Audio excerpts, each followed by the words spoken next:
যাদের গ্যাসের সমস্যা বেশি করে কাঁচা পেঁপে খান, কাঁচা পেঁপে খেলে অনেকটা গ্যাসের ব্যথা ভালো হয়।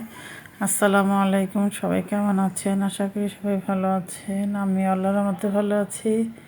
প্রতিদিনের মতো নতুন একটি ভিডিও নিয়ে আপনাদের মাঝে হাজির হলাম।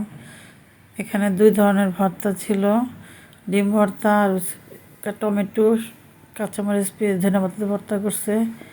গরম ভাতের সাথে এরকম ভর্তা কার কার খেতে ভালো লাগে কমেন্টে জানাবেন। আর আজকে দুপুরে কী কী রান্না করবো এখানে সম্পূর্ণ কেটে দিয়ে পরিষ্কার করে নিল। চিংড়ি মাছের ভিতরে একটা কালো একটা সুতার মতো থাকে, এটা কাইটা ফালাবেন, তাহলে মাছটা রান্না করলে ফুলের মতো হয়ে যায়। আর অনেকে কাটেন না, এটা কাটবেন।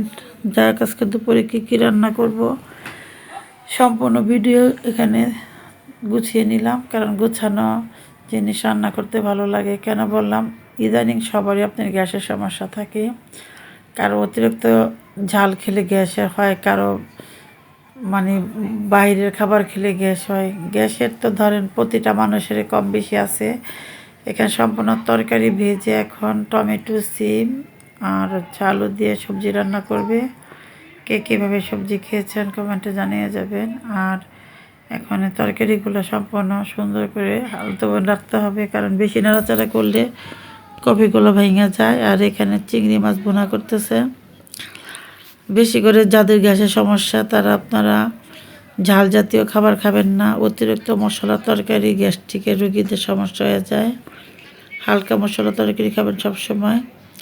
আর এখানে চিংড়ি মাছ রান্না করতে বেশি পানির দরকার হয় না, অল্প মাছ কষিয়ে পানি দিয়ে দিল। এখন নামানোর এক দিয়ে বেশি করে ধনেপাতা দিয়ে নামিয়ে নিব।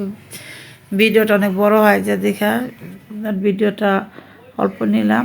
আর এবং যাদের বাচ্চাদের বয়স এক বছর তারা একটু একটু করে ভাত দিবেন। আর কাটা ছাড়া মাছ, যেগুলোতে কাটা নাই, সব ধরনের মাছ খাওয়াতে চেষ্টা করবেন। আর এখানে রান্না করবে আপনার রুই মাছ দিয়ে, এই যেখানে ওলকপি দিয়ে প্রথমে তাকে একটু ভাইজা নিল। ভাইজা এখন মশলা দিয়ে ভালো করে কষিয়ে নেবে। মশলা কষানোর পরে এখন ঝোলের পানি দিয়ে দেবে। এভাবে করে শীতের সবজি এভাবে খান, খুবই ভালো লাগে। আবারও বলবো, হালকা মশলা তরকারি খাবেন, বেশি মশলাযুক্ত খাবার খাবেন না, কারণ এতে গ্যাসের সমস্যা হয়ে যায়। আর অতিরিক্ত গ্যাসের সমস্যা হলে অনেকের বুকে ব্যথা ওঠে। গ্যাস্ট্রিকের ব্যথা অনেক খারাপ। অতিরিক্ত ব্যথা মানুষ সহ্য করতে পারে না। এখন এখানে মাছ দিয়ে দেবো, আগে থেকে ভেজে রাখা মাছগুলো। আর এখানে বেগুন দিয়ে টমেটো দিয়ে শিং মাছ ভুনা করে নেবে। এই যে ফাইনালি শিং মাছের ভুনাটা হয়ে গেছে। এখন নামানোর এক দিয়ে আপনার ধনেপাতা দিয়ে দিব। আর এবার মাখা মাখা করে নামাবেন। এই তরকারিতে বেশি ঝোল রাখতে তরকারিটা খেতে ভালো লাগে না। যাই হোক, এখানে সম্পূর্ণ রান্না শেষ হয়ে গেল। আর এখানে রান্না করবে আপনার কবুতরের মাংস আয়নের আব্বুর জন্য, কারণ ও আবার সব পদের মাছ তো খাই না, কখনো মাছ খায়নি। যাদের ঘরে ধরেন 3-4 বার রান্না করতে হয়, 3-4 পর, তাদের অনেকটা সমস্যা হয়ে যায়।